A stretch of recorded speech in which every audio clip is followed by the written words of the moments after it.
Listening Part 1. Listen, and for questions 1 to 8, choose the best answer, A, B, or C. 1. You hear someone on the radio reviewing a play.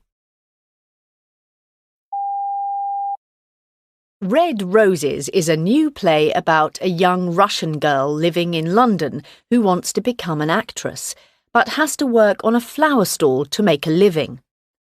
The story is powerful and moving. The acting in general is good too, although I found some of the characters slightly unbelievable. I think this was a problem with the way their parts were written rather than the way the actors performed. Overall, I recommend going to see the play. It lasts approximately 2 hours and is on for the rest of this week. 2. You hear two friends talking about learning something new. I'd quite like to do something a bit unusual. Not a sport or a language or anything like that. Something a bit creative maybe, like painting. I agree. I already do basketball, but I've probably got time for another hobby too. The problem is I'm really not very good at painting. I'm about as good at it as I am at dancing. In that case, an art class sounds just right for you. You'll soon learn, and I really want to give it a try.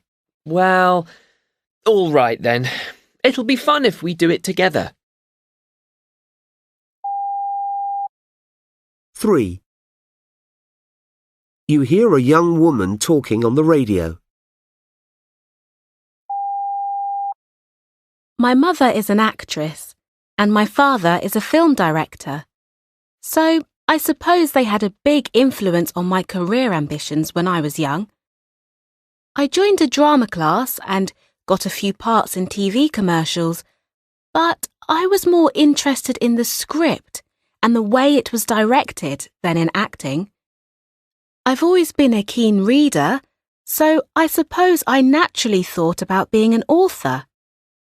I wrote my first short story when I was about 15, and after that, nothing could stop me. I didn't do much acting after that. 4. You hear two friends talking. I fancy something to eat. What about you? Yeah, good idea. Shall we have something in the cafe? It looks really busy though. Or we could go outside. It's a lovely sunny day. True, but will they let us back in again? I haven't seen everything I want to see yet. Of course they will. We've got tickets, haven't we? People spend all day in these places. They can come and go as they please. 5. You hear a musician talking about his band. Of course, we had talent. Take our lead guitarist, for example. I don't know anyone who can play like him. But talent isn't enough if nobody notices you. Everything changed after we got our new manager, Lucy.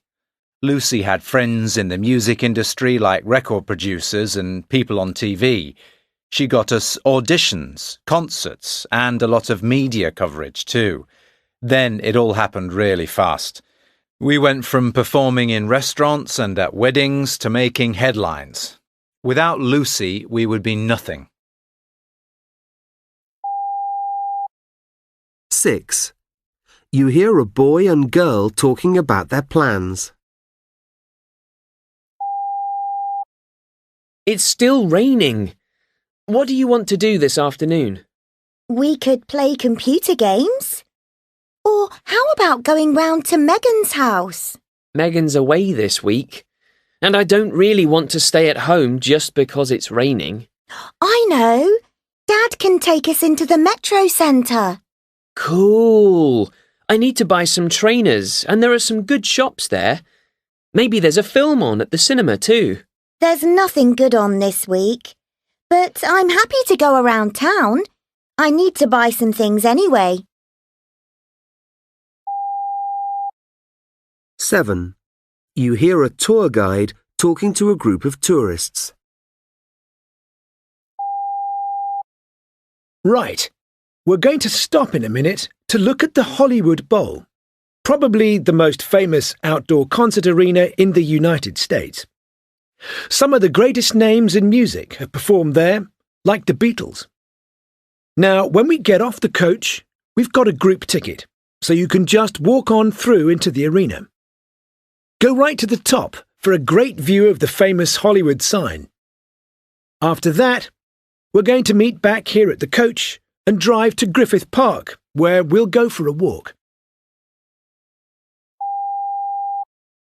8. You hear a girl talking about singing in a competition. I was really nervous before the show. I'd been practicing my song for ages, but practice isn't everything, is it? As I walked out onto the stage in front of hundreds of people, I felt terrified. I knew people at school were watching me on TV too, and that made me even more nervous. Would they laugh at me the next day at school? My parents were in the audience though, so I tried to think about them instead. I couldn't see them because of all the lights, but I knew they were there. That helped me a lot.